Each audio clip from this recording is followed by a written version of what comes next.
Take the three-dimension adjustable clips out. Align the two corners of bottom panel of the drawer. Fix the screw on the three screw holes of the clips. Punch the fixing hole on the panel for fixing hook of movable rail. Snap the slide into the clip. Same way for the other side of drawer.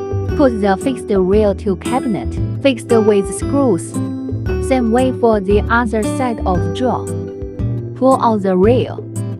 Put the drawer on the rail. Push the drawer into cabinet. Installation for rail finishing. If the drawer misaligned, adjust it by the three-dimension clip. Quick release clip. Up-down adjustment. Front-back adjustment. Left-right adjustment.